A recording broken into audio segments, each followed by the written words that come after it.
मैंने श्रीमद् भगवत गीता तब तक नहीं पढ़ी थी जब तक मुझे ये ज्ञान नहीं हुआ कि हम सब आत्माएं हैं और ये जिंदगी हम आत्माओं के लिए एक इम्तिहान है अपने अंदर से अपने सबसे अच्छे रूप को बाहर निकालने का। और भगवत गीता इस इम्तिहान को पास करने की एक अहम किताब।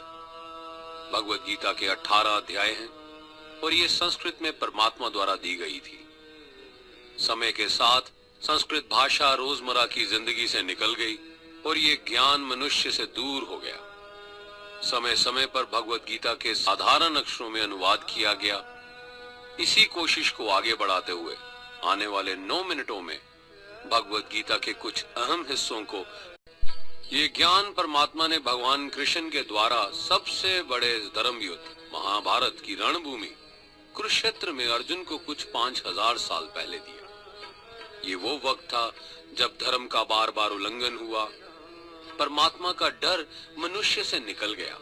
लालच की होड़ में भाई ने भाई को मारने की कोशिश की और यही नहीं, एक ब्याहता औरत को भरी सभा में अपने बड़ों के सामने अपमानित किया गया।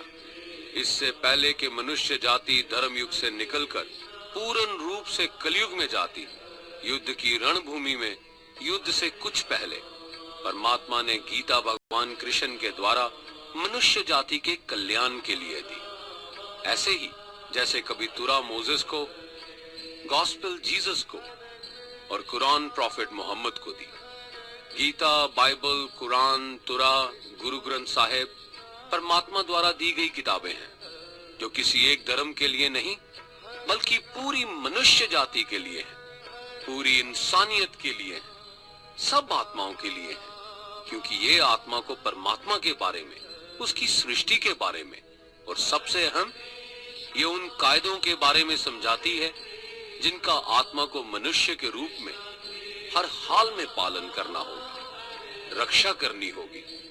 और इन्हीं कायदों की बुनियाद पे एक आत्मा को शरीर त्यागने के बाद परखा जाएगा और इस परीक्षा से पास होने पे हमेशा के लिए इस जन्म और मृत्यु से मुक्ति मिलेगी।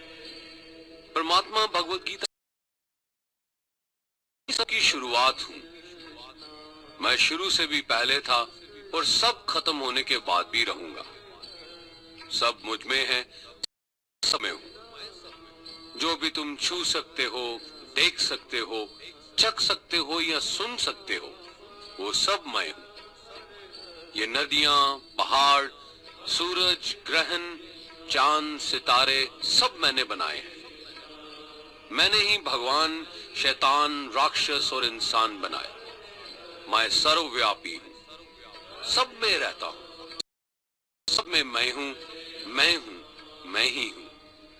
मैं ही ब्रह्मा बन के सब बनाता हूं और रुद्रा बन के सब नष्ट कर देता हूं। मैं ये सृष्टि बनाता और तोड़ता रहूंगा ताकि आत्माओं को मौके मिल सके इस जन्म और मृत्यु से एक दिन मोक्ष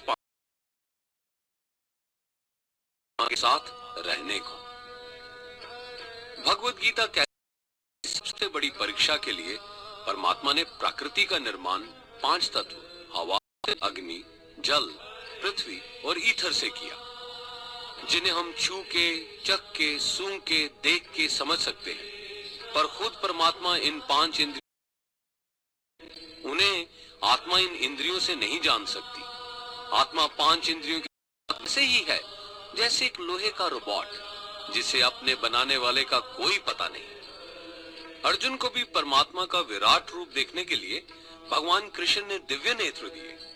भगवत गीता समझाती है कि आत्मा अजन्मी है, इसे कोई मार नहीं सकता, कोई जला नहीं सकता, नहीं सकता, काट नहीं सकता। लेकिन आत्मा को परमात्मा के साथ हमेशा रहने के लिए ये परीक्षा रूपी जीवन में बैठना ही पड़ेगा।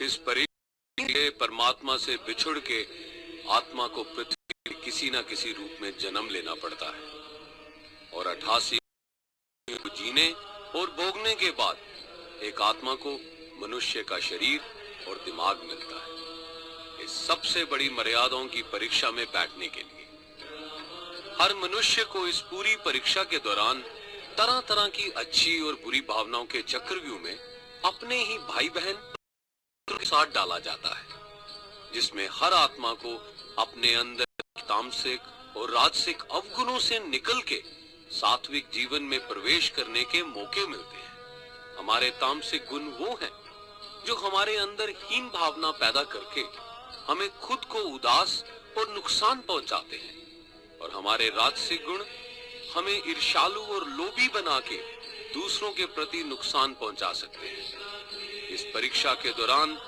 हर आत्मा को तामसिक और राजसिक गुणों को खत्म करके अपने सात्विक गुणों से परिचित होना पड़ेगा। सात्विक गुण वो हैं जो आत्मा को अपने आसपास की हर चीज से जोड़े और उन्हें प्यार करना सिखाते हैं। परीक्षा के दौरान हर आत्मा को जीवन के चारों स्तंभ धर्म, अर्थ, काम और मोक्ष का ज्ञान पाके ही मुक्ति मिलती है। यही वो द्वार है जिन्हें समझ के ही आत्मा परमात्मा को समझ सकती है। पहला द्वार धर्म का है और शेर इसका प्रतीक है। धर्म वही है जो गीता में लिखा हुआ है, वेदों में लिखा हुआ है, गुरु ग्रंथ साहिब, बाइबल या कुरान में लिखा है। धर्म वही है जो धारण किया हुआ है, जिसे आपका दिल मानता है, जैसे झूठ नहीं बोलना, चोरी नहीं करना, भगवान का निरादर नहीं करना, दूसरों को नुकसान नहीं देना, यही सब धर्म है। और हर आत्मा को अपने जीवन काल में हर समय धर्म का पालन करना होगा और उसकी रक्षा करनी होगी। दूसरा द्वार अर्थ का है और घोड़ा इसका प्रतीक है। हर आत्मा अपने हर जीवन काल में अपने पृथ्वी पे होने का अर्थ या मूल कारण समझेगी। इस जिंदगी में भोगने वाली चीजें और रिश्तों का आनंद लेगी। अच्छा बेटा या अच्छी बेटी, अच्छा भाई या अच्छी बहन, अच्छा पति या अच्छी पत्नी बनके हर दुनियावी रिश्ते पर खरी उतरेगी और इस परीक्षा को पास करेगी। तीसरा द्वार काम का है।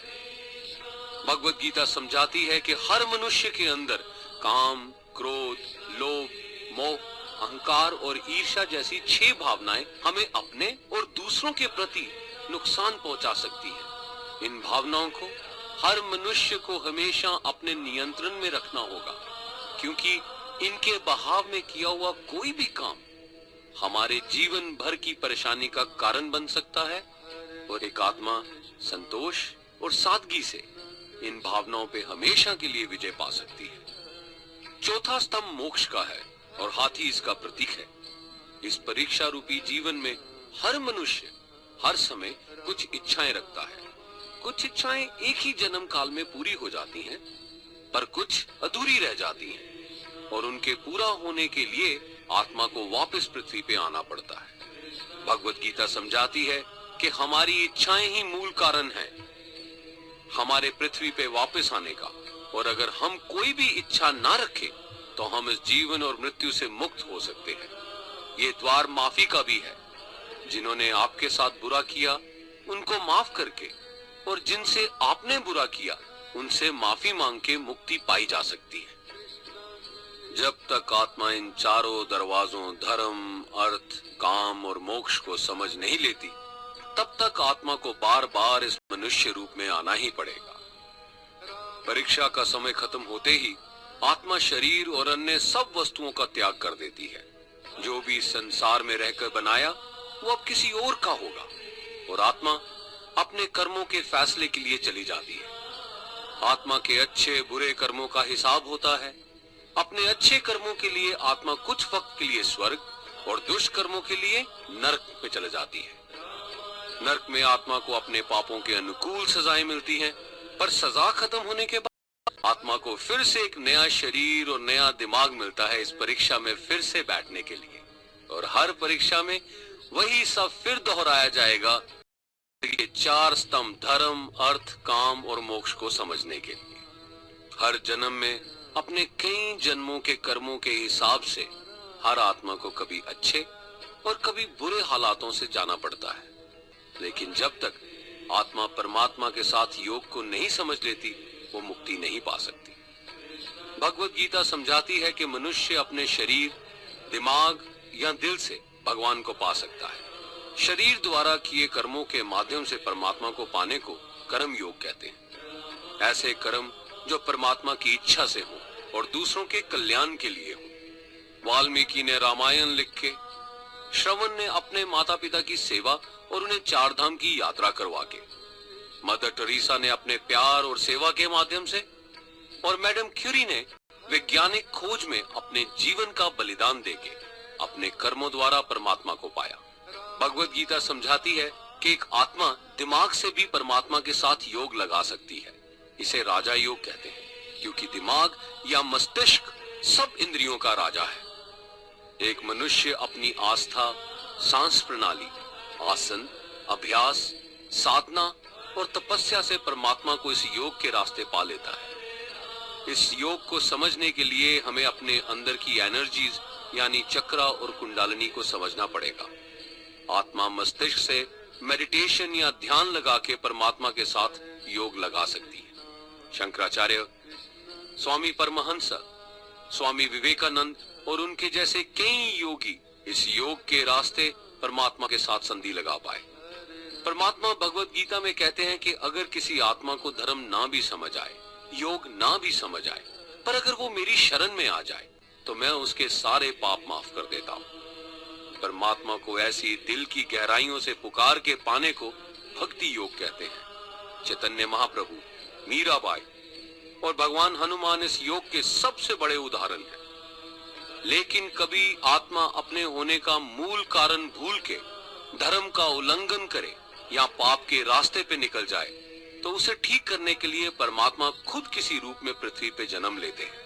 आइए श्री भगवत गीता, गुरु ग्रंथ साहिब, तुरा, बाइबल, कुरान या ऐसी किसी भी दीनी किताब को पूरा पढ़ के इस जिंदगी के असली मायने समझें और परमात्मा के साथ योग लगाएं। अगर आपने इसे पसंद किया, जन्म और मृत्यु से मुक्ति पाके हमेशा परमात्मा के साथ रह सके। धन्यवाद।